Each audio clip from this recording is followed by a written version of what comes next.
सावित्री। तन्वी आणि विक्रमचं लग्न लावण्यामागे त्या दोघांनीही सांगितल्याप्रमाणे अंधश्रद्धा होती। अंधश्रद्धा नाहीये ही,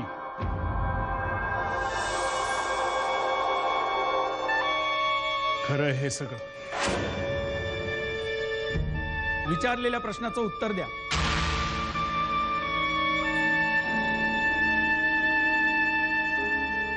त्या दोघांच्या लग्नामागचं कारण विक्रमच्या जीवाला कुठल्या तरी अज्ञात शक्तीपासून धोका आहे हे होतं, करेक्ट?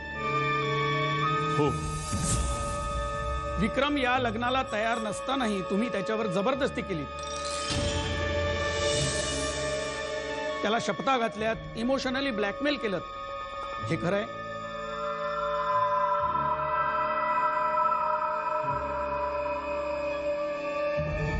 हो। गणपती मामा, तुम्ही स्वतः काय करता?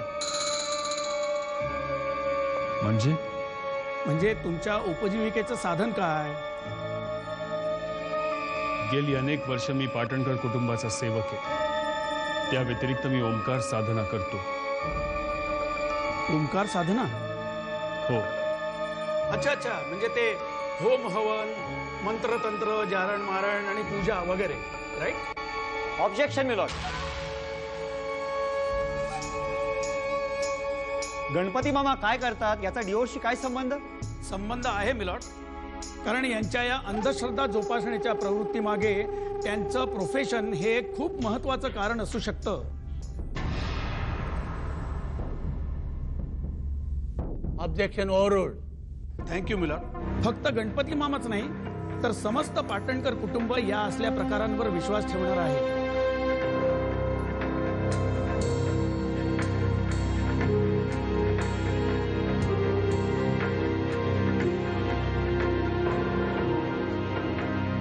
तुम्ही विक्रमला मोठं केलं याचा अर्थ विक्रम तुम्हाला मुलासारखाच आहे, रादर तो तुमचाच मुलगा आहे, बरोबर आहे ना? माझा मुलगा आहे तो। हो, मग त्याच्या मनाविरुद्ध लग्न का लावून दिलं तुम्ही? कारण तन्वी एक चांगली सत्वशील मुलगी आहे। विक्रमचं लतिका नावाच्या मुलीवर प्रेम होतं ना, मग लतिका चांगली आणि सत्वशील नव्हती?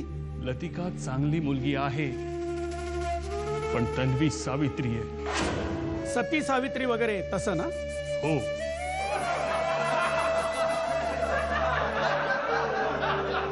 तन्वी सावित्री आहे।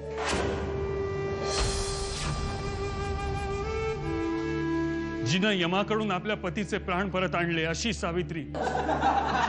पाटणकर घराण्याचा इतिहास सांगतो की जर अशा सावित्रीशी विक्रमचं लग्न झालं तर त्याचा जीव वाचेल।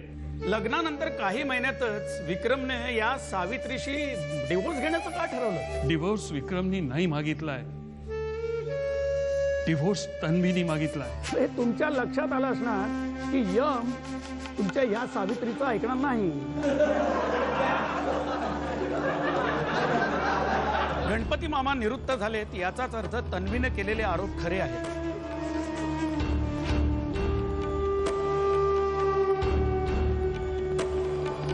माझी कोर्टाना नम्र विनंती आहे मिलॉर्ड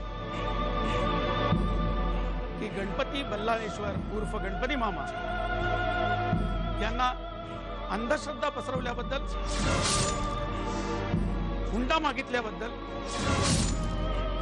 आणि तन्वी आणि तिच्या घरच्यांना त्रास दिल्याबद्दल अत्यंत कडक शिक्षा देण्यात यावी। विनीता, काल रात्रीपासून कुठे होतीस तू? मला काही गुंडांनी किडनॅप केलं होतं।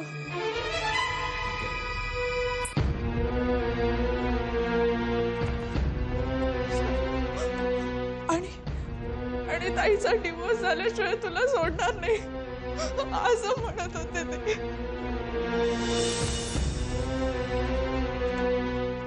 कोण होती ती माणसं?